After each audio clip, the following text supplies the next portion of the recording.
సాక్ష్యాన్ని బట్టి మరి దేవుని సన్నిధిలో మరి నేను దేవుని నామాన్ని కనపరుస్తున్నాను. దేవునికి సమస్త మహిమ ఘనత ప్రభావాలు కలుగు గాక. మరి అలాగే మరి సహోదరి మేరీ వాళ్ళ అన్నయ్య గారు మొదటిగా వారి కార్డులో చేర్చబడినటువంటి పేర్లను బట్టి వచ్చినటువంటి రైస్ నిన్న వాళ్ళ అమ్మకి గారితో మన టెక్స్ట్ పంపించారు 25 కేజీలు వారి మొట్టమొదటిగా ఆ పాపలందరూ చేరి ఆ కార్డులో వచ్చినటువంటి రైస్ 25 కేజీలు నేను మీకు పంపాలనుకుంటున్నాను అని చెప్పేసి నిన్న ఆయన ఇక్కడికి పంపించారు. మరి వారిని బట్టి కూడా దేవుడు నమ్మండి, వారికి గురించి ప్రార్థన చేయమన్న దేవుడు ఆ విషయంలో కూడా వారే వచ్చి సాక్ష్యం చెప్తున్నారు ఇప్పుడు. ఎందుకంటే అందు గురించి నేను ఆ సాక్ష్యం చెప్పట్లేదు కాబట్టి దేవుని నామానికి మహిమ కలుగుగాక. మరి దేవుని సన్నిధిలో మా కొరకు మా పరిచయాల కొరకు ప్రార్థన చేయండి.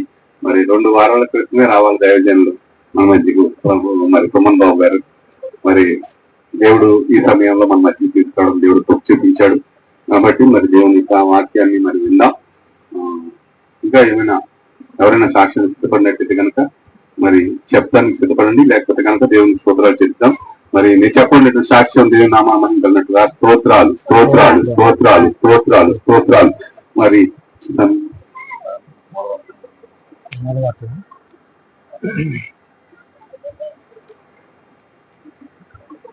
మొదటి కొరింథీయులకు రాసిన మొదటి పత్రిక 10వ అధ్యాయం 13వ వచనం చెప్పమంటారా? దేవుని యొక్క వాక్యాన్ని చదువుకుందాం. మా మధ్యలో ఉన్నటువంటి అమూల్య మరి దేవుని యొక్క వాక్యాన్ని చదివి మొదటి కొరింథీయులకు రాసిన పత్రిక 10వ అధ్యాయము 13వ వచనం.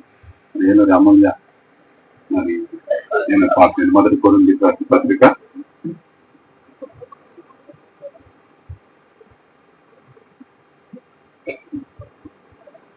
10వ అధ్యాయము 13వ కొరింథీ 10వ అధ్యాయం 13వ వచనం.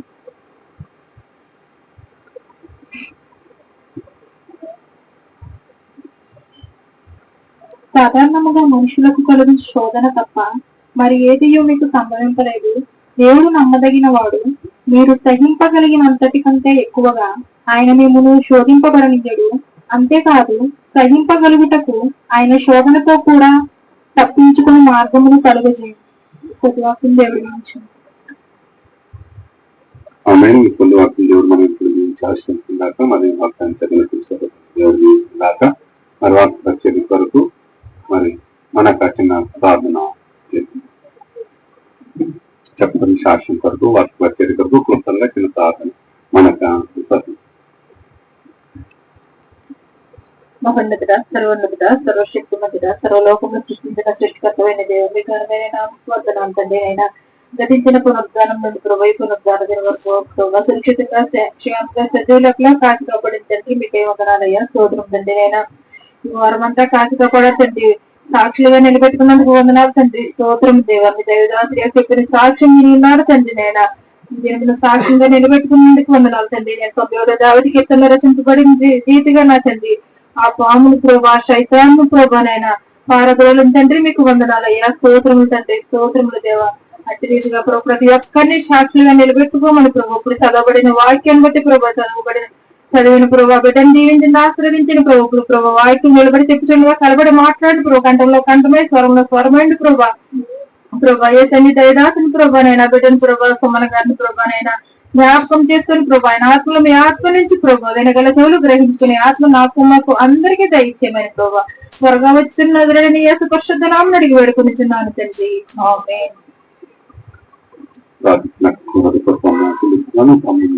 దేవుని యొక్క వాక్యాన్ని విన్నాం.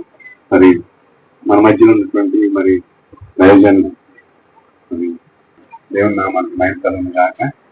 మరి దేవుని అభిషేకం దైవజనులు మరి సుమన్ బాబు వాక్యాన్ని అందిస్తారు. మరి వాక్యాన్ని శ్రద్ధగా విన్నాం.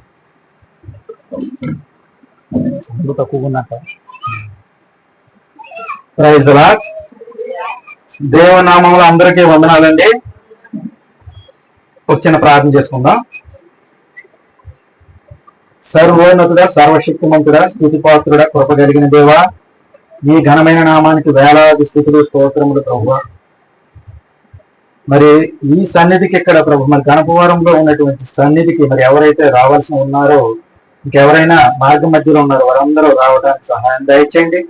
ప్రభు వాక్యము చెప్పుతుండగా మాట్లాడేది నేను కాదు కానీ నా వెనుక ప్రభు నాలో నీ ఉండి నీ పరిశుద్ధాత్మతో ప్రభు మాటలు ప్రభు నేను మాట్లాడి నీవు మాట్లాడే మాటలు నా ద్వారా ప్రభు ఎవరైతే సంఘానికి ప్రభు మనస్సులో ప్రభు వాడు మరి నాటబడిన విత్తనము వలె ప్రభు ఫలింపజేయమని అడుగుతున్నాడు ప్రభు. వ్యర్థముగా మరి రాతి నేలను పడడం కాదు కానీ ప్రభు మరి ప్రభు ఫలింపజేయు నేల మీద పడి ప్రభు అది ఆవగింజ ప్రభు వలినే అయినప్పటికీ మరి వృక్షము వలె అభివృద్ధి చెందించమని అది ప్రభు మరి వినగలిగిన చెవులను వినగలిగిన అర్థం చేసుకునే ప్రభు మరి మనసును దయచేయమని నాజరేయుని యేసు నామములో మిక్కిలి వినయంతో బ్రతిలాడి వేడుకుంటున్నాం తండ్రి. ఆమేన్. దేవునికి సమస్త ఘనత మహిమ ప్రభావం చెల్లును గాక. ఆమేన్. నా పేరు సుమన్ అండి. నేను మేరీ అభిమిస్త్రి పెద్ద అన్నయ్యని. నేను ఎంబీఏ చదువుకున్నాను, బీజేహెచ్ చేశాను. అయితే నేను నా సాక్ష్యాన్ని లైన్ లోనే అంటే అవుట్ లైన్స్ కూడా చెప్తాను. ఎందువల్లంటే అది చెప్పానంటే ఇది ఆగిపోద్ది. నేను దేవుని సేవకు వస్తానని అయితే నేను కళ్ళలో కూడా ఊహించుకోలేదు. ఎందువల్లంటే నేను చదువుబట్టి మా నాన్నగారు ఉద్యోగం చేస్తేనే మనకు విలువ, ఉద్యోగమే మనల్ని మరి ఒక గుర్తింపుని తెస్తుంది అని చెప్పేసి మా ముగ్గురికి, నాకు మా తమ్ముడికి మా చెల్లి చెప్పడం అయితే జరిగింది. నేను ఎంబీఏ చేశాను, మా తమ్ముడు ఎంబీఏ చేశాడు, మా చెల్లి ఎంబీఏ చేశాడు. అందరూ పీజీ పోస్ట్ గ్రాడ్యుయేషన్ చేశాం. అయితే నేను ఒక ఆఫీస్ లో కూర్చొని జాబ్ వస్తే చాలు, ఆఫీసులు అంటే అది ఎక్కడైనా అటెండర్ అయినా పర్వాలేదు కానీ జనాల ముందుకు వెళ్లకుండా మరి ఉద్యోగం కావాలనే ఉద్దేశంతో నేను ప్రయత్నం చేశాను. కొన్ని ప్రైవేట్ లో చేశాను, ప్రైవేట్ జాబులు చేశాను. అయినప్పటికీ ఏది ఎక్కడ సిద్ధం అవ్వకుండానో మరి తిరగటం అయితే జరిగింది. నేను ఏ జనాల మధ్యకి అయితే వెళ్లకుండానే నేను మూల కూర్చుందాం అనుకున్నాను కానీ ఇప్పుడు దేవుడు ఆ జనాల మధ్యకే తీసుకొచ్చి ధైర్యంగా నిలబెట్టాడండి. అసలు నేను కళలో కూడా ఊహించలేదని చెప్తున్నాను. ఎందువల్లంటే నాతో పాటు తిరిగి నా ఫ్రెండ్స్ కి చాలా ఆశ్చర్యంగా ఉంది. వాళ్ళకి ఆశ్చర్యం, నాకే ఆశ్చర్యంగా ఉంది. కాబట్టి ఎంతగా ఆశ్చర్యంగా ఉంటుంది అనుకోవచ్చు. అట్టి విధంగా ఏంటంటే ప్రతిదీ నేనేదో పోషణ కోసము ప్రభు ఏదో అన్ని కొన్ని సెట్ అవ్వట్లేదు కాబట్టి ఇందులోకి వచ్చినటువంటి కాదు, డబ్బుల కోసమో పోషణ కోసం వచ్చినట్టు కాదు. దేవుడి సేవ చెయ్యాలని చెప్పేసి నేను వచ్చిన దాన్ని బట్టి ఏదైతే ఇక నేను దేవుడు ఏది ఇచ్చినా ఇవ్వకపోయినా నాకు అనవసరం.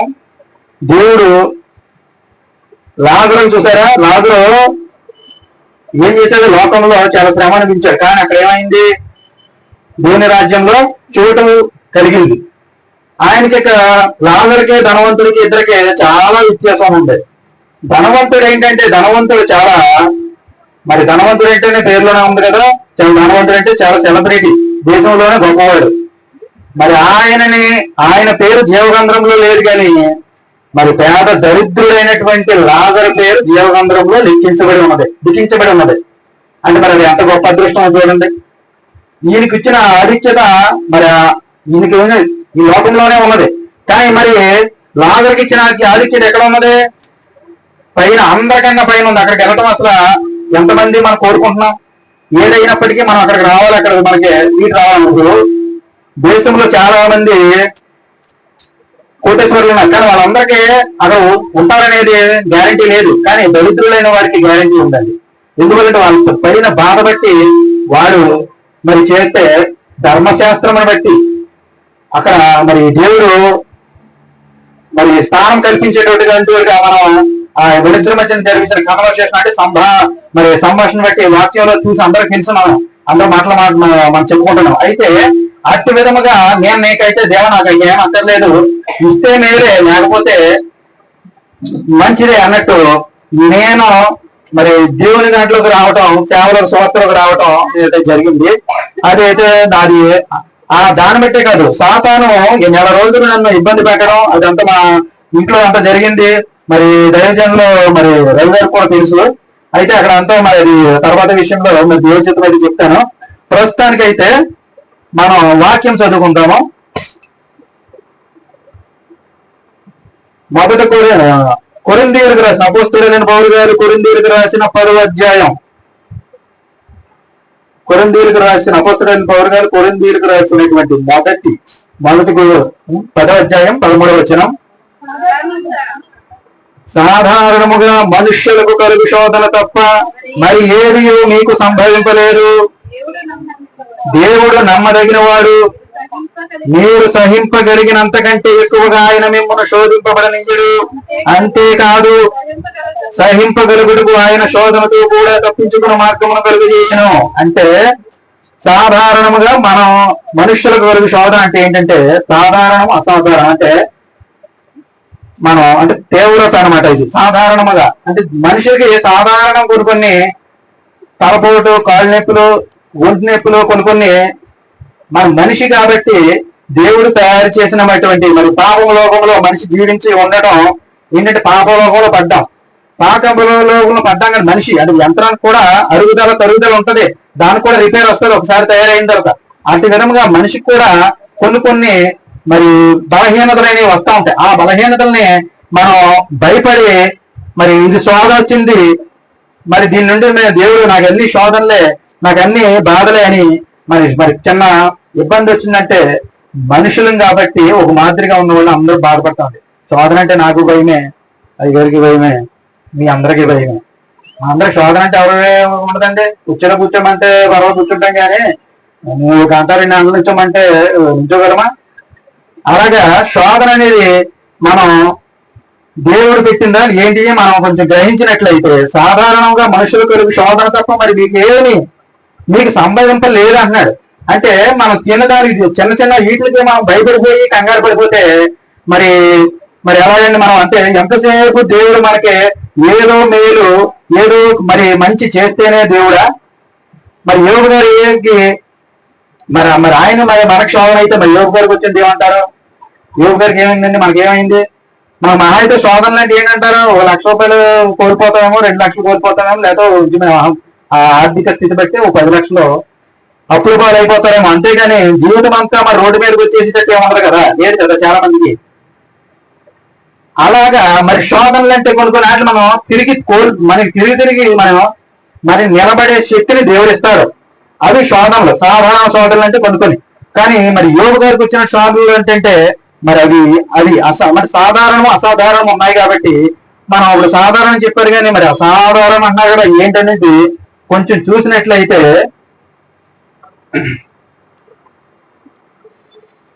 యోగు గ్రంథం తీయండి సార్.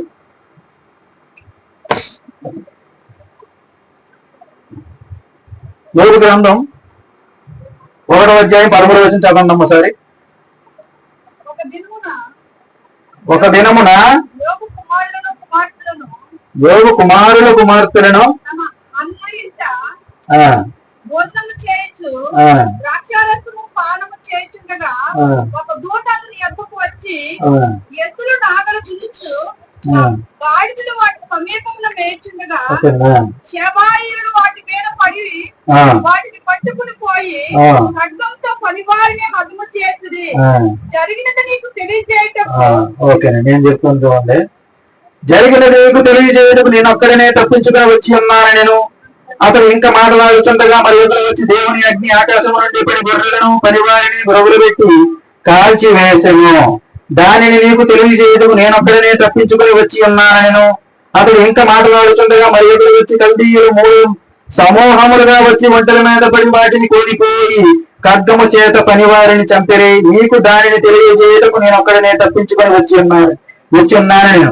అతడు మాట్లాడుతుండగా వేరొకరు వచ్చి నీ కుమారులను నీ కుమార్తెలను తన అన్న ఇంట భోజనము చేయుచు ద్రాక్షారసము పానము చేయుచుండగా గొప్ప సుడిగాలి అరణ్యము మార్గముగా వచ్చి ఆ ఇంటి 4 మూలను కొట్టగా అది యవ్వనుల మీద పడినందున వారు చనిపోయి.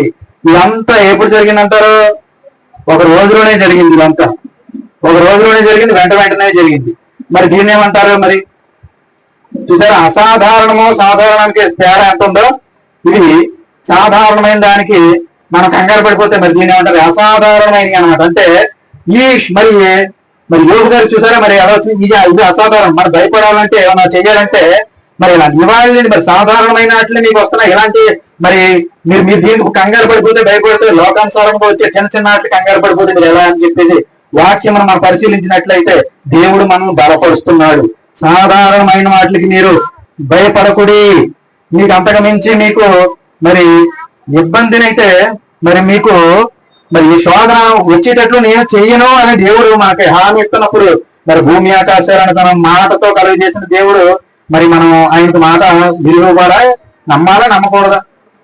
మరి అటైతే మరి మరి ఈ వాక్యాన్ని చదువుకొని మనం బలపడాలన్నమాట. అంటే ఇది మన వాక్యము జీవమై ఉన్నది. అంటే దేవుడి దగ్గర మరి దేవుడి వాక్యం అనేది దేవుడు మాట్లాడుతున్న మాటలండి.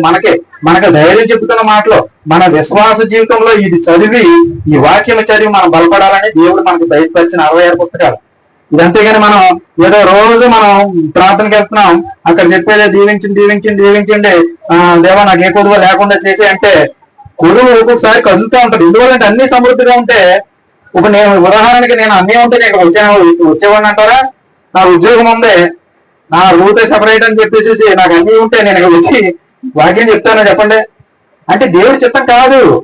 ఇప్పుడు సామెతల్లోనే ఉంది. సామెతలో 30 అధ్యాయం అనుకుంటా, దేవా నాకు తగిన మాత్రమే ఇవి, ఎక్కువైనా వద్దు తక్కువైనా వద్దు. ఎక్కువైతే మర్చిపోతానేమో, నా కడుపు నిండిపోయి ఏం చేస్తాడండి? నిద్రపోవడం చూస్తాడు, పనిచేయడం చూస్తాడా?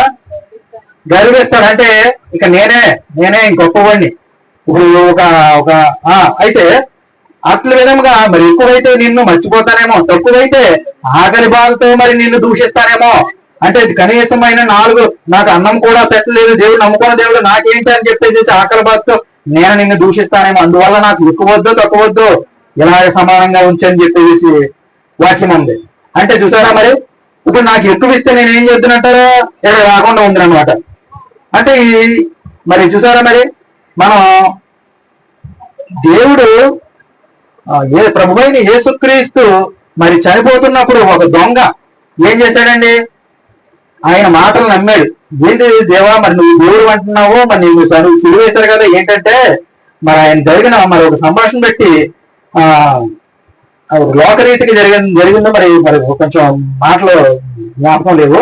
అయితే ఏమన్నారంటే అతను ఈ లోకంలో నువ్వు దేవుడు అయితే నువ్వు పరలోక రాజ్యంలో నాకు పరలోక రాజ్యం ఉందంటున్నావు కదా, ఉన్నప్పుడు నువ్వు అక్కడ నాకు జ్ఞాపకం చేసుకో అని అన్నాడు.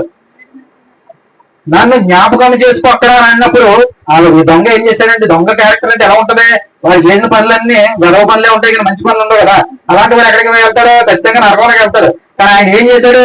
అక్కడికి లాస్ట్ మార్గంలో ఒప్పుకొని, దేవా నువ్వు చెప్పేది నిజమైతే, నీకు నిజంగా పరలోకమైనది ఉంటే నువ్వు నన్ను జ్ఞాపకం చేసుకున్నాడు. అంతేగాని నన్ను కాపాడు, నన్ను ఇక్కడి నుంచి విడిపించి మరి లోకంలో మళ్ళీ ఇంకో దొంగతనాలు చేసుకోవడానికి అవకాశం ఇవ్వని అనలేదు. అక్కడ జ్ఞాపకం చేసుకో నువ్వు నిజమైతే అన్నాడు. అప్పుడు ఏమన్నాడు దేవుడు? ఏమన్నారు? అయితే నువ్వు తప్పకుండా నాతో పాటు పరలోకంలో ఉంటావని దేవుడు అని. అని చూసారంటే ఎంత ధన్యత! వెంటనే ఇమీడియట్ గా ఏమైంది? ఆయనకి రాని అవకాశం వచ్చింది, ఆయన పట్టుకున్నాడు. అదే లోకానుసారంగా అడిగి ఇక్కడే నాకు కావాలి ఏదని విడిపించున్నాడంటే ఏమైంది? అది ఖచ్చితంగా ఇది నరకంలోకి వెళ్ళడు.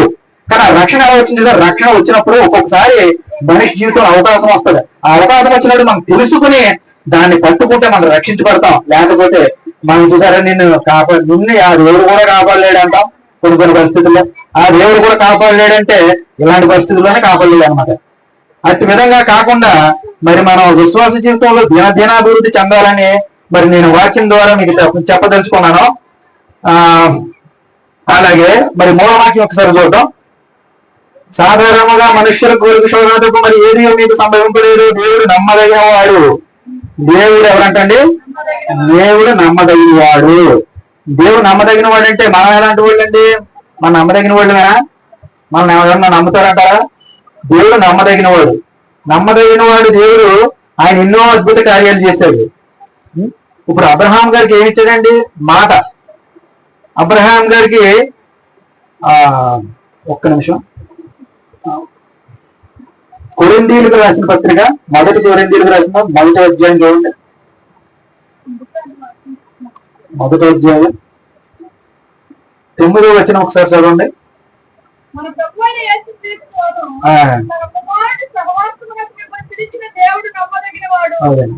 ప్రభు అయిన యేసుక్రీస్తు అని తన కుమారుని సహవాసమునకు మిమ్మల్ని పిలిచిన దేవుడు నమ్మదగిన వాడు. ఎవరు?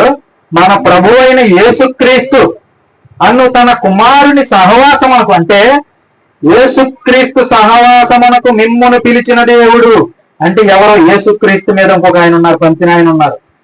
ఆయన ప్రభు అయిన యేసు క్రీస్తు సహవాసమునకు మనల్ని పిలిచిన వాడు దేవుడు యెహోవా దేవుడు అనమాట అండి. తండ్రి, కుమార, పరిశుద్ధాత్మ ఈ ముగ్గురిని నమ్మని వాడైతే ఆడు అబద్ధ క్రీస్తు అని ఖచ్చితంగా చెప్పొచ్చు. ఎందువల్లంటే నా ద్వారా తప్ప తండ్రి దగ్గరికి ఎవరు వెళ్ళరు, రక్షణ కలగదని దేవుడు స్పష్టంగా చెప్తున్నాడు. ఇందులో మళ్ళీ చిన్న దేవుడు, పెద్ద దేవుడు, పరిశుద్ధాత్మ దేవుడు అని ఏం లేదు. ముగ్గురు ఒకటే అయితే ఇందులో ఏంటంటే మన ప్రభు అయిన యేసుక్రీస్తు తన కుమారుని సహవాసమునకు మిమ్మును పిలిచిన దేవుడు నమ్మదగిన వాడు ఏంటి, ఎట్టి నమ్మదగిన వాడు, ఎంత నమ్మదగిన వాడు అనేది ఒక్కసారి చూద్దాం. ఆదికాండము చూడండి, ఆదికాండము 18వ అధ్యాయం. ఆదికాండం 18వ అధ్యాయం. నా బైబిల్లో కొంచెం ఉంటుంది చూసారా? ఆదికాండం 18వ అధ్యాయం 9వ వచనం చదవండమ్మా. 9వ వచనం 9-10.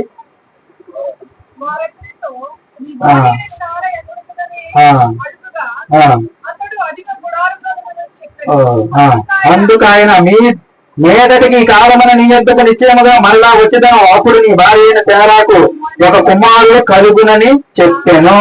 అప్పుడు ఏంటంటారు, పిల్లలు లేకుండా వీళ్ళు ఇబ్బంది పడుతున్నారు. ఇంచుమించు 90+ వచ్చేసారు, అంటే వృద్ధులైపోయినట్టు అనమాట.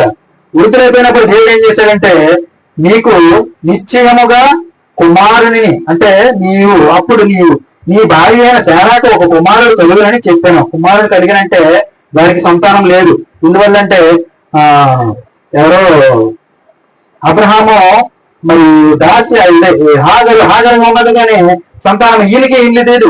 వాళ్ళే సంతానం అనుకుంటున్నాడు కానీ ఈయన దేవా ఎంత ఏంటి నాకు నాకు పుట్టినటువంటి మరి నా భార్యకి పుట్టినటువంటి బిడ్డలు లేరు కదా, ఎంత ఏంటి అందిస్తే ఏంటి నాకు అన్నప్పుడు దేవుడు ఏం చేశాడంటే హామీ ఇచ్చాడు ఇక్కడ.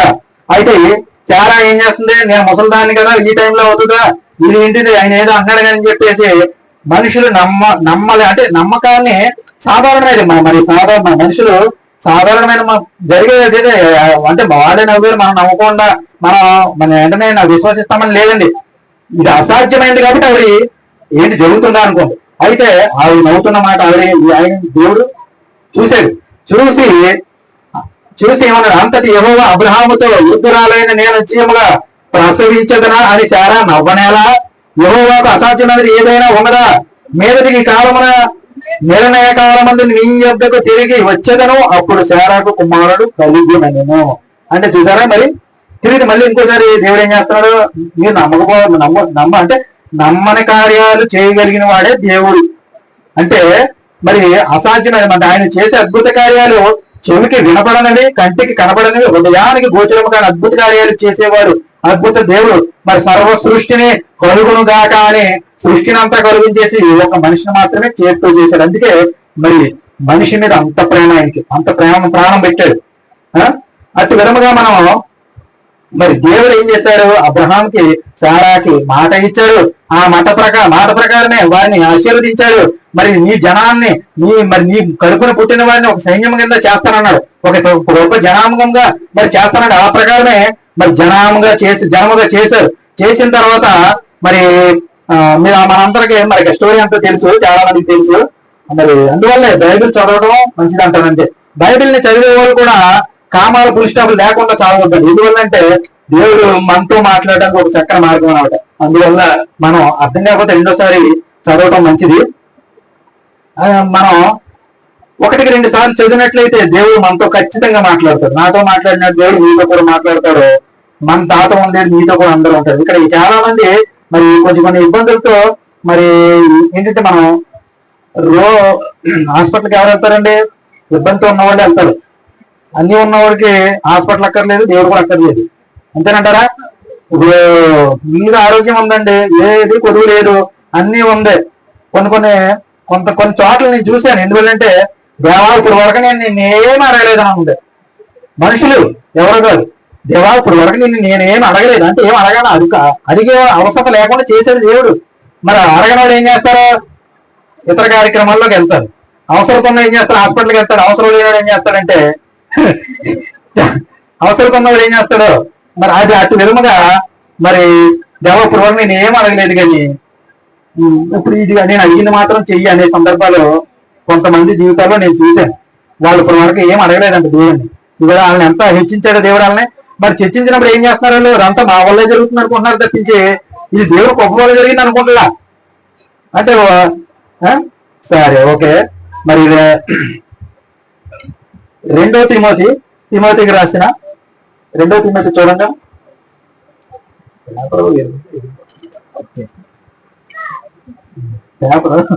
ఓకే పర్వాలేదు. 2 తిమోతి 2వ అధ్యాయం 13వ వచనం చూద్దాం. మనము నమ్మదగిన వారమైనను ఆయన నమ్మదగిన వాడుగా ఉండును. ఆయన తన స్వభావమునకు విరోధముగా ఏది చేయలేడు. చూసారా, మనము వచ్చింది ఆయన నమ్మదగిన వాడు అంటే అర్థం. మనము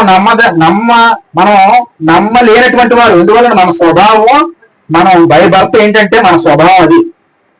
నేను పాపము చేశాను కాబట్టి నేను పాపిని కాదు, పాప స్వభావం కలిగి ఉన్నాను కాబట్టి పాపినండి. ఏంటంటే పాపం చేస్తున్నారంటే పాపం చేసిన తర్వాత వాడు పాపి కాదు. నేను ఏ పాపం చేయలేదంటే అది కుదరదు. దేవుడు ఏం చేశాడు? ఏమన్నాడు?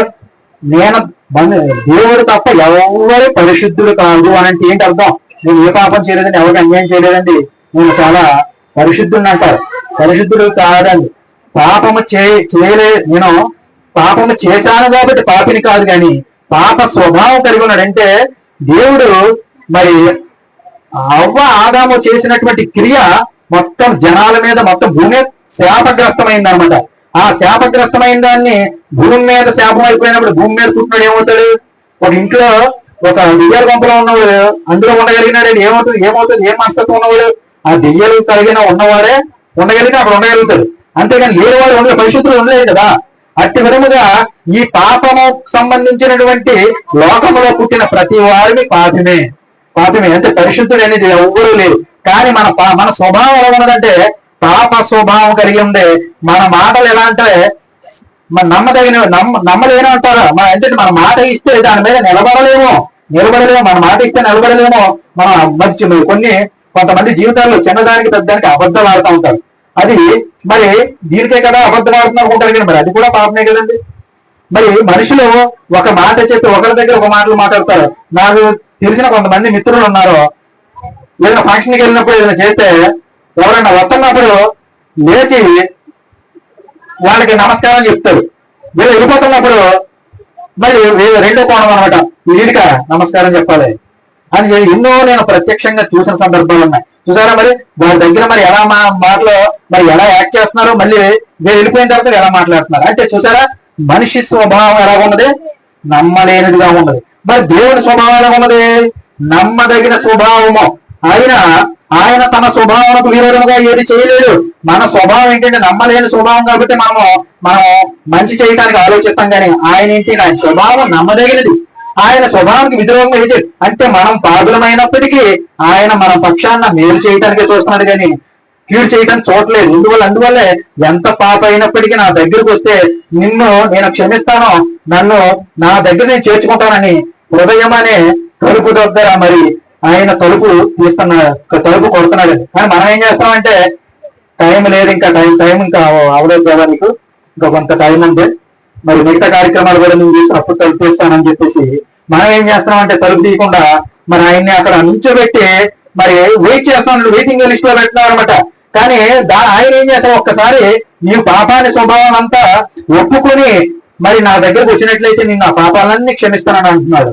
అటు విధముగా ఆయన తన స్వభావానికి విరోధముగా ఏది చేయలేదు అన్నాడు.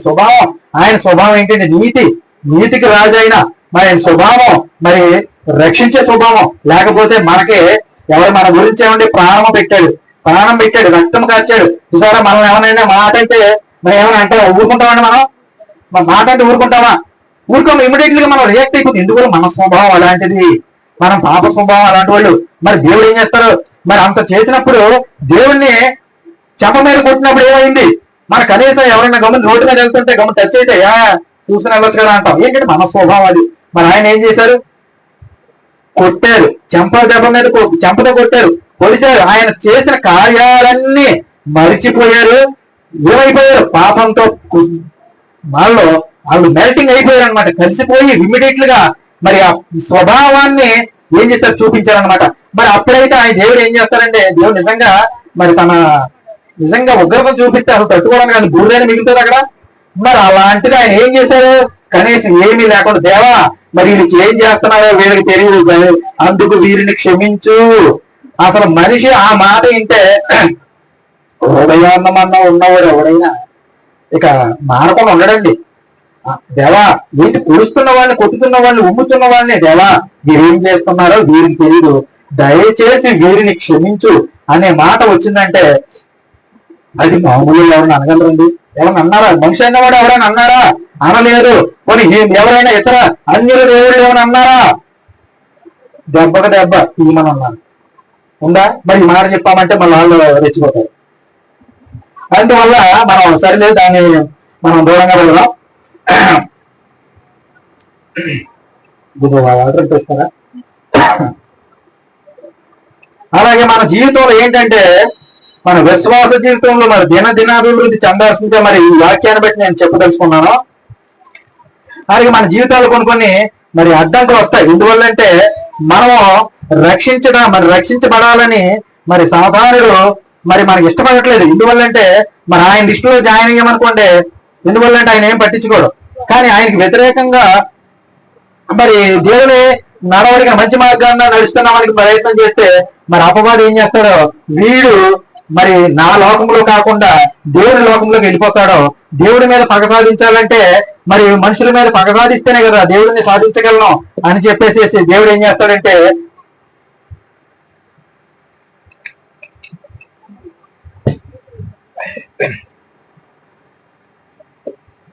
అది దేవుడు ఏర్పాటు చేసుకున్న మనుషుల్ని శిక్షించడం, ఆ వాళ్ళని రాంగ్ రూట్ పట్టించడం ద్వారానే అపవాది అనేవాడు దేవుడి మీద రివెంజ్ తీర్చుకుంటాడు. అది ఒకటే మార్గము, అంతే తప్పించి వాడు దేవుడిని ఏ విధముగానూ ఇబ్బంది పెట్టలేడు. ఎందువల్లంటే వాడికి పవర్స్ లేవు.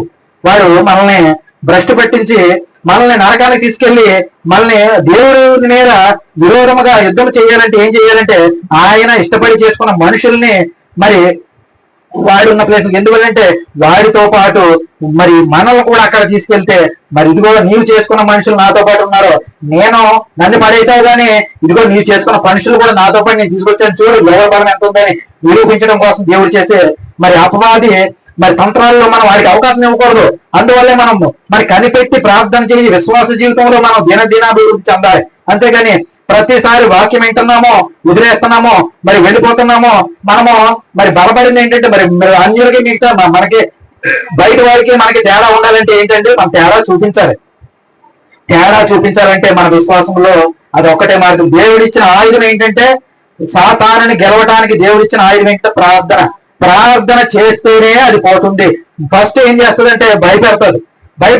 తాడేకి చప్పుళ్ళకి ఎవరో భయపడరంటారు చూసారా సామెత, నీ ఉడతూపులకి నేను భయపడరా అంటారు. ఏం చూసారా అంటే ఏంటి, భయపెడతాది. ఫస్ట్ భయపెడతాది. నన్ను అప్పుడు 30 రోజులు ఇబ్బంది పెట్టినప్పుడు మరి అది ప్రతిరోజు 12 అయితే చాలు, ఫస్ట్ 2 అయితే చాలు, రాత్రి రావడం ఇబ్బంది పెట్టేయటం, మరి నిద్ర లేకుండా చేయడం జరిగేది. అలా 30 రోజులు ఏంటి, కొన్ని లోకానుసారంగా నేను వెళ్ళాను, మా ఇంటి వాళ్ళు చూశారు. కానీ అప్పుడు ఏంటి అసలు ఇలా చేస్తామే, ఇలా చేయండి ఏంటి, అప్పుడు ఆలోచించాను. అసలు దేవాది దేవుడు మరి మోషే మరి ఇశ్రాయేల్ ప్రజల్ని కాపాడాడు. మరి ఈ సూర్య చంద్రుల్ని మొత్తం సర్వ సృష్టిని కాపాడినాడు. మరి అందులో భాగమైనటువంటి చిన్న దుష్టుని దూరపరచడాన్ని నాకు అసలు ఏదైనప్పటికీ దేవుడి శక్తి ముందు ఏది నిలవజాలని నాకు కొద్దో గొప్పలో, అంటే నేను నామకాలుగా క్రైస్తవుడినండి. అంటే ఇక మనం అందరం మామూలుగా మన ఏంటంటే కొన్ని స్వలాభాల కోసం వెళ్తా ఉంటాం, చర్చికి వెళ్తా ఉంటాం, వస్తా ఉంటాం. మనం తీరిన తర్వాత మనం చేశాడు దేవుడు నాకు మేలు చేశాడు అని చెప్పి ఏంటంటే లోకాలకు వెళ్తాం. అత్యుడిగా నేను ఉన్నవాడిని కాస్త ఏం చేశానంటే, అప్పుడు దేవుడు మన స్వార్థం కోసం కాదు కానీ దేవుడు నిజంగా కనిపెట్టి అడుగుదాం, అసలు ఏంటి ఎందుకు చేయడని చెప్పి ఒక విశ్వాసంలో, బలమైన విశ్వాసంతో అసలు ఏదైనా అది ఏం చేస్తో చూద్దాం ప్రార్థన చేస్తే ఏమైందంటే పరిగెట్టుకుపోయింది. దాంతోనే నేను నమ్మకం అనే మరి విశ్వాస జీవితం బలపడడం. ఎందువల్లంటే దేవుడు మనల్ని చూస్తూ ఉంటాడండి. ఇదిగో మరి రవి గారి ఇంట్లో పాము దూరింది, పాము వచ్చింది అన్న చూడాలి. మరి పాము అంటే ఏంటంటే విషసర్పమే కదా, మరి భయమైందే కదా. మరి అది మరి ఒక మరి మనకు హాని చేసేదే కదా. అలాగే మొన్న మొన్న మేము ఇంట్లో నిద్రపోతుంటే ఏసీ సంబంధించింది సర్క్యూట్ అయింది. ప్లగ్ ఏమైందంటే రాత్రి అంతా నిద్రపోయాము, 4:30కే కొంచెం చప్పులు అది షార్ట్ సర్క్యూట్ అయ్యేటప్పుడు ఎలా వస్తుందంటే పర్ఫార్మ్ అంటుంది కదా, సౌండ్లు వస్తాయి కదా కాలినప్పుడు అయినాడు. మా తమ్ముడు ఏం చేశాడంటే అది ఎంసీడీ ఆపేసాడు, స్విచ్ ఆపేసిన తర్వాత తెల్లారైపోయింది. ఏంటి ఏసీ కట్టేసాడు ఏంటి, ఫ్యాన్ పెట్టేది ఏంటి అనుకున్నాను, కానీ ఆ నిద్రలో తెలియలేదు. తెల్లారిన తర్వాత మరి అయిపోయింది, ఆ రోజంతా అయిపోయింది. మరి సాయంత్రం మళ్ళీ ఆన్ చేద్దామని చెప్పేసి ఆన్ చేసేటప్పటికి నిప్పులు వచ్చేసి ప్లగ్ కాలిపోయింది. కాలిపోతే వచ్చే అది ఫైర్ అయిపోతుంది, తెలిసిపోయింది. బలబలంటే నిప్పులు వచ్చేస్తున్నాయి. గబగబా అని చెప్పి ఏం చేసామంటే ఆపేసాం. అదే నిద్రపోయినప్పుడు మనం గాఢ నిద్రలో ఉన్నప్పుడు అది జరిగితే అదంతా మరి అలా కాలుకుంటూ వస్తే ఏమవుతుంటారు, మొత్తం ఫ్యామిలీ అంతా ఈ వర్షాకాలం అని వేసవకాలంలో కూడా మేము ఒక పేరుకే వర్షాకాలం, కానీ ఎలా ఉంది వాతావరణం, వేసవకాలంలో ఉంది. అందువల్ల ఇది మరి కరెంటు బిల్లు వచ్చినప్పుడు కూడా మరి తప్పదన్నట్లు అందులో కూడుకుంటాం మరి. అలాగే అయితే మరి ఏమైందంటే అది ఆకుండా దేవుడు కాపాడాడండి. మరి ఎలాగా అది రాత్రులు జరిగితే ఏమవుతుంది మనకి పరిస్థితి అంటే, దేవుడు చూసారా మరి గొప్ప కార్యాలను ఎలా చేస్తున్నాడు అంటే, అదే పరోక్షంగా మన వెనకాల ఎన్నో చేస్తున్నాడు కానీ మనం గుర్తించట్లేదు. కానీ మనకి ఎదురుగుండా జరిగిందనే గుర్తిస్తాం మనం. కానీ ఇలాంటి ఎదురుగుండా జరిగింది మనం చేస్తుంటే మనకి తెలియకుండా ఎన్ని కార్యాలు దేవుడు మన జీవితంలో చేస్తున్నాడు. అట్టి విధముగా దేవుడు మన ప్రార్థన ఎలా ఉంటదండి, సరిపోతుంది. మన ప్రార్థన ఎలా ఉంటది, మన చుట్టూ ప్రాకారముగా ఉంటది, గోడ మరి ఏంటది ఒక కంచెగా, ఒక అగ్నిగా ఉంటది. అది మనకు తెలియదు. కానీ మీకు ఇంకొక చిన్నదే, సరే మీకు చెప్తాను. మరి టైం ఎక్కువైపోతుంది అంటదా, అంటే ప్రారంభం మన చేతుల్లో ఉంటది, కానీ ముడిపింపు అనేది పరిశుద్ధాత్మ దేవుడిలో ఉంటదండి. అసలు నేను సేపు నుంచోలేను కూడా, నా కాళ్ళు నొప్పులు వస్తాయని చెప్పేసి కూర్చున్నాం అనుకున్నాను. కానీ సరే ఒక యవనస్తురాలు ఉన్నది, ఆమె చదువు అయిపోయిన తర్వాత ఉద్యోగం చేసుకుంటూ మరి తన పనులను తన కార్యక్రమాల్లో ఉంటుండగా ఒకడు ఏం చేస్తాడంటే, అన్ని అలవాట్లు ఉన్నాడు ఆమెను ప్రేమిస్తానని చెప్పి వెనకాల పడుతున్నాడు. ఇప్పుడు 3 సంవత్సరాలు బట్టి కొన్ని సంవత్సరాలు బట్టి వెనకాల పడుతూ దేవుడు అంటే కనీసం చూడలేదంట, పట్టించుకోవట్లేదంట. అప్పుడు ఏమైందంటే, అప్పుడు వాడికి ఒక రూమ్మేట్ ఉన్నాడు. రూమ్మేట్ ఏమన్నాడంటే, పరిస్థితి అంతా చెప్పి, బాబు నేను ఒక అమ్మాయిని నేను ప్రేమిస్తున్నాను, ఇలా జరుగుతుంది, నేను ఆవిడేమో నా మాట ఏంటలేదు, నేను చచ్చిపోదాం అనుకుంటున్నాను అంటే, అప్పుడు ఆ రూమ్మేట్ బాబు దీని కానీ సరిపోవడం ఎందుకురా, నా దగ్గర మంచి బ్యూటిఫుల్ ఐడియా ఉంది, నేను చెప్తాను దాన్ని ఫాలో అయిపో అన్నాడు. ఏంటో బాబు ఏంటో ఎన్ని సంవత్సరాలు పెట్టినా కూడా ఆ ఐడియా ఏంటి మరి నాకు చెప్పలేదు ఏంటంటే, నువ్వు 60 నేను చెప్పలేదు అన్నాడు. సరేలే నేను చెప్తానండి. ఏంటంటే నా దగ్గర వశీకరణ అనే మంత్రం ఉంది, దాంతోనే నేను చేశానంటే అక్కడ ఎక్కడున్నా కూడా పరిగెట్టుకుంటూ వచ్చి నీ ఒళ్ళు వాడుతుందని చెప్పేసి హామీ ఇచ్చాడట. సర్లే అయితే చేద్దాం, ఈ రాత్రికే చేద్దామని చెప్పేసి అతను కొన్ని మరి ఉంటాయి కదా ఆయుధాలు, మరి యోగుడికి మరి కొన్ని కత్తులు ఉన్న వాళ్ళు ఎలా ఉంటాయో, మరి మంత్రగాడికి ఏం చేస్తారో కొన్ని ఆయుధాలు ఆడుకుంటాయి, వస్తువులు ఆడు తెచ్చుకున్నాడంట.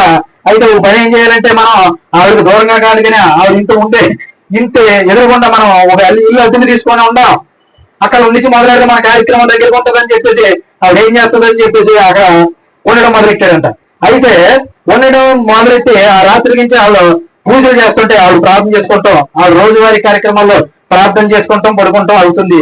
వీళ్ళు మాత్రం పూజలు చేస్తాం, వాళ్ళు ప్రార్థన చేసుకుంటే వీళ్ళు పూజ చేస్తాం. మొదలెట్టారు, అవుతుంది. రోజు ఒకటి ఏంటంటే, ఒక రోజు మాంత్రికుడు మొదలుపెట్టాడు, తన ఆఖరి కట్టడం మొదలెట్టాడు. అప్పుడు ఏమైందంటే, దురాత్మలు వెళ్ళి ఒకరికి వెళ్తున్నాయి, ఆవిడ ఇంటి చుట్టూ తిరుగుతున్నాయి, వచ్చేస్తున్నాయి. మళ్ళీ 2వ రోజున వెళ్తున్నాయి, వచ్చేస్తున్నాయి. మళ్ళీ 3వ రోజున వెళ్తున్నాయి, వచ్చేస్తున్నాయి. ఏంటి వెళ్తున్నా వచ్చేస్తున్నాయి, ఏంటి అవుతుందంటే, అక్కడికి ఆ ఇంట్లోకి వెళ్ళలేకపోతున్నాను. నిజంగా జరిగిందండి. అక్కడ నిజంగా ఆ మాంత్రికుడి దగ్గరికి వచ్చి దురాత్మలో నేను అక్కడికి వెళ్ళలేకపోతున్నాను, ఏదో అక్కడ ఒక శక్తి మమ్మల్ని అడ్డుకుంటుంది, మేము అందులోకి వెళ్ళలేకపోతున్నాం, మా శక్తి చాలట్లేదు అని చెప్పేసి అన్నప్పుడు ఈడేం చేశారు, అయితే ముగ్గురు ఒకేసారి వెళ్ళండి అని అన్నాడు. అయితే ముగ్గురు ఒకేసారి వెళ్ళండి, మీ బలం సరిపోవట్లేదేమో, మరి కలిసి వెళ్తే బాగుంటుందని చెప్పేసి వెళ్తే, అప్పుడు వెళ్ళినప్పుడు కూడా వాళ్ళు ఆపకాలకుండా మరి అక్కడ ఒక అగ్ని ఉన్నది, మేము భరించలేకపోతున్నాయి. వచ్చేసినప్పుడు వీడు ఏంటి ఎలా జరుగుతుంది ఏంటంటే, నువ్వు ఇక మమ్మల్ని ఇబ్బంది పెట్టావంటే వాళ్ళ దగ్గరికి వెళ్తాం కాదు, నీ మీదకి వచ్చి నిన్ను తీసేసుకుంటాం అన్నది. ఇప్పుడు నేను పంపిస్తున్నావు కానీ నువ్వు మాట చెప్తున్నాను, మాట వినట్లేదు, అక్కడికి వెళ్ళటం కాదు, ఇక నీ దగ్గరకు వచ్చి నీ అంత చూస్తామని చెప్పేది కాడు. బాబు ఏంటిది, నేను గొప్ప మంత్రులు అనుకుంటా, ఈవిడ ఇంకా పెద్ద మంత్రులు ఉంది. అయ్యి బాబు ఏ మంత్రం ఏం చేస్తుంది అసలు ఈవిడ దగ్గర ఏంటో శక్తి ఏంటో చూసుకోవాలని చెప్పేసి ఆడు మొత్తం లొంగిపోయి తెల్లారైన తర్వాత ఈ రాత్రి అంతా ఆడికి నిద్ర పట్టలేదు. ఏంటి అసలు నేనే గొప్ప మంత్రి గురవాలనుకుంటే ఈవిడే వెనుక మరి ఉంది, ఏం చేద్దాం అయితే అని చెప్పేసి తెల్లారిన తర్వాత ఆవిడ వచ్చి లోకలు చూసుకుంటుంటే వీడు వెళ్ళిపోయి గబగబా కాళ్ళ మీద పడిపోయాడంట. కాళ్ళ మీద పడిపోయి అమ్మా నన్ను క్షమించు, దయచేసి నీ మంత్రశక్తులు నాకు కొంత చెప్పు అన్నాడు. మంత్రశక్తులు నాకు కొంత చెప్పు, నేను మా గొప్ప మంత్రి కూడా అనుకున్నాను కానీ నువ్వు నాకన్నా గొప్ప మంత్రి లో ఉన్నావు, కనపడుతున్నావు కానీ నువ్వు పైకి కనపడతలేదు, కానీ నీలో గొప్ప చాలా పెద్ద శక్తి ఉంది, నాకు కొంచెం నేర్పిస్తావా అన్నప్పుడు ఆవిడకి ఏం అర్థం కాదు. ఎందువల్ల ఇది ఏం జరిగినా ఆవిడ గెలవదు కాబట్టి ఏం నా దగ్గర నా మంత్రశక్తి నేనేంటంటే అప్పుడు అసలు విషయం చెప్పాడు, ఇలాగ చేస్తున్నాను, ఇలాగ ప్రయోగం చేశాను కానీ నా ఎత్తులు పారలేదు, ఏంటి నాకు ఆ సీక్రెట్ ఏంటో నాకు చెప్పవా, నీకు మరి నేను దోషుడినై ఉంటానన్నప్పుడు నా శక్తి ఏంటనే అయితే ఆవిడ ఒక మరి ఆలోచించినప్పుడు మరి ఆవిడ శక్తి ఏంటో అర్థమయ్యి లోపలికి వెళ్ళి అయితే నా శక్తి ఏంటో నేను తీసుకొస్తానని చెప్పి లోపలికి వెళ్ళి బైబిల్ తీసుకొచ్చి ఇదిగో నా శక్తి ఇదే అని చెప్పేసి మరి ఆ చేతులు పెట్టింది. దేవునికి స్తోత్రం, హల్లెలూయా, ప్రైజ్ ది లార్డ్.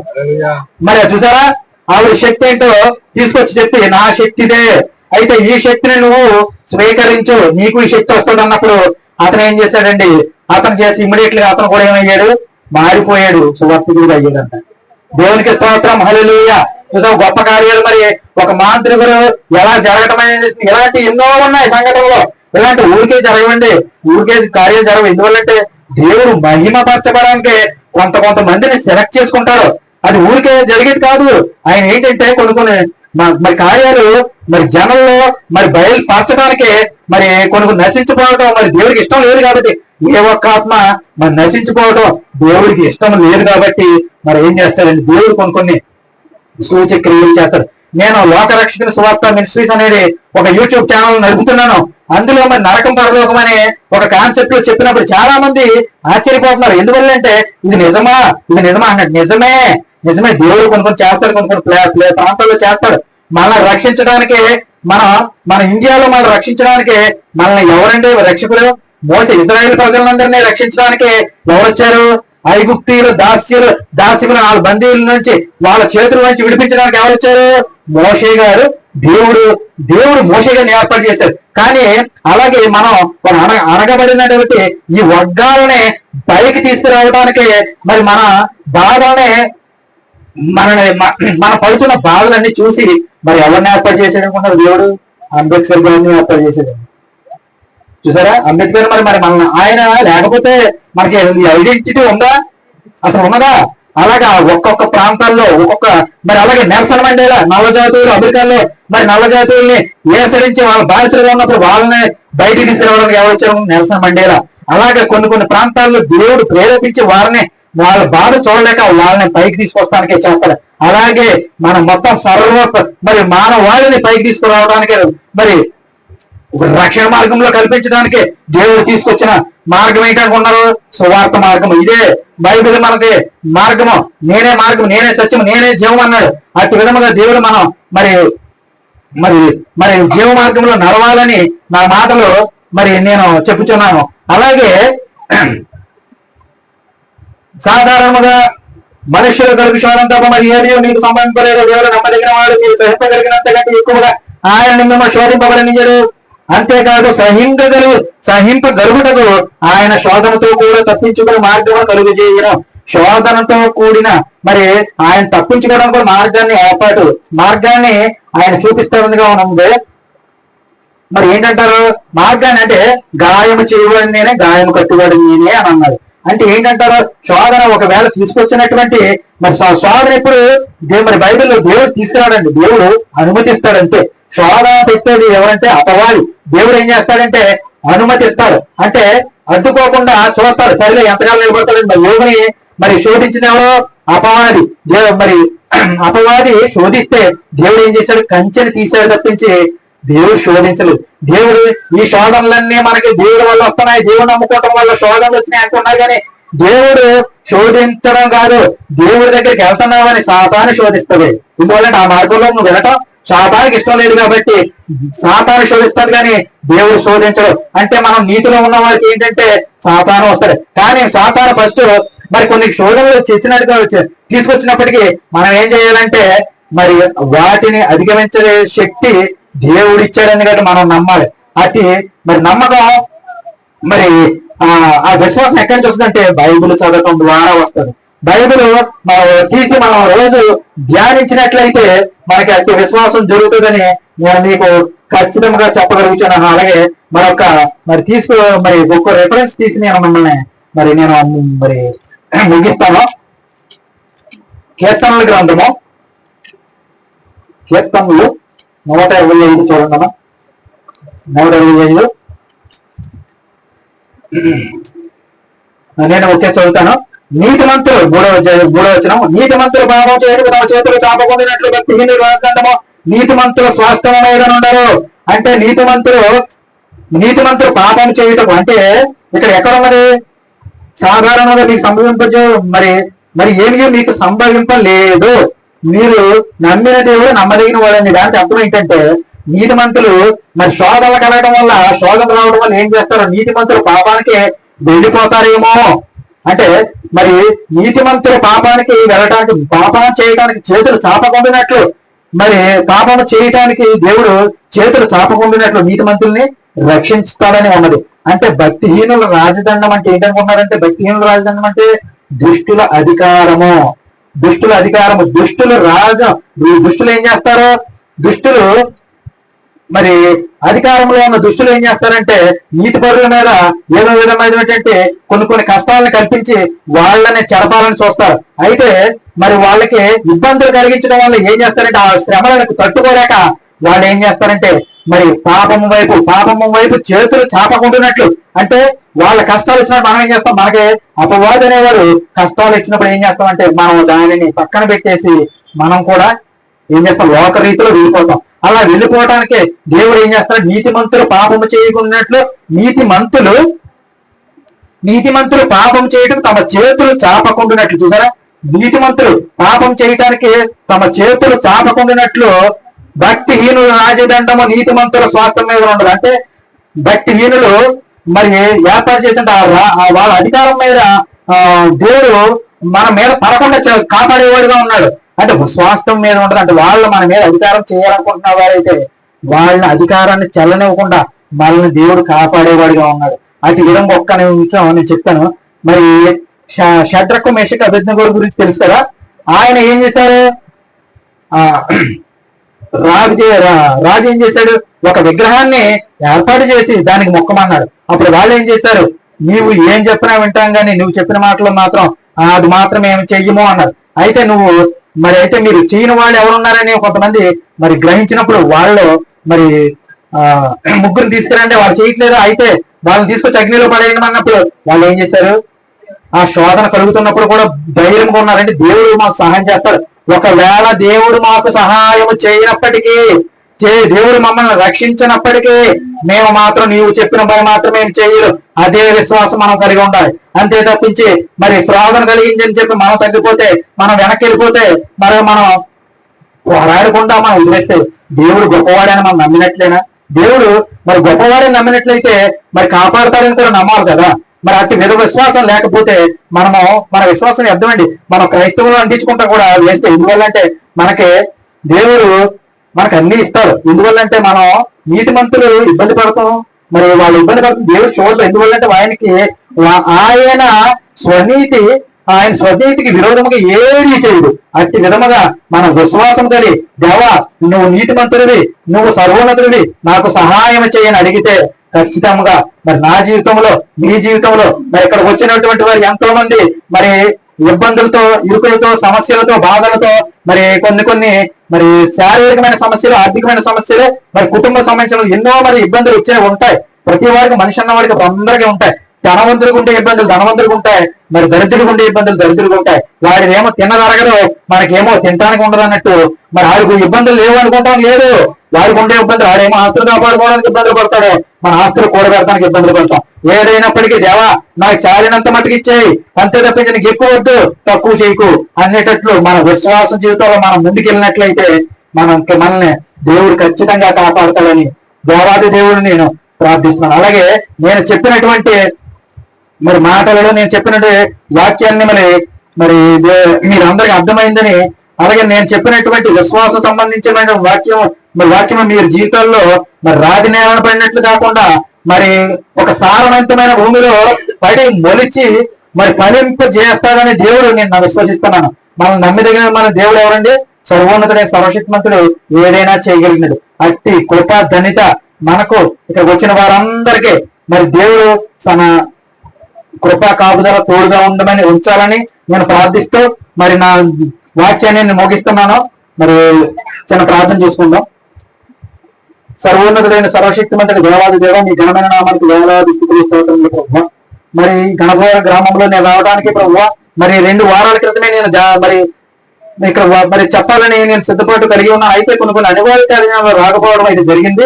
కానీ నీ చిత్త ప్రకారం మరి ప్రేరేపణ బట్టి మరి నాకు మరి నీవు ఇచ్చినటువంటి 4 మాటలు, ఆ జ్ఞానమైన మాటలు, దేవుని మాటలు మరి నేను చెప్పడం కాదు కానీ ప్రభు నాలో ఉండి నీవు నడిపించమని నమ్ముచున్నాను ప్రభువా. నేను చెప్పినటువంటి ప్రతి మరి వాక్యం అనే విత్తనాలని ప్రభువా మరి వచ్చినటువంటి వారు వినిన ప్రభువా మరి వినిగల చెవులను మరి గ్రహించగలిగిన ఆత్మను వారు దయచేయమని సర్వోన్నతుడైన సర్వశక్తిమంతుడి దేవాది నామంలో మిక్కలు వినియంత గౌరవాలు వేడుకుంటున్నాము తండ్రి, ఆమేన్. అలాగే మరి నాకు అవకాశం ఇచ్చినటువంటి దైవజనులు రవి గారికి మరి నా వందనాలు తెలియజేస్తున్నాను.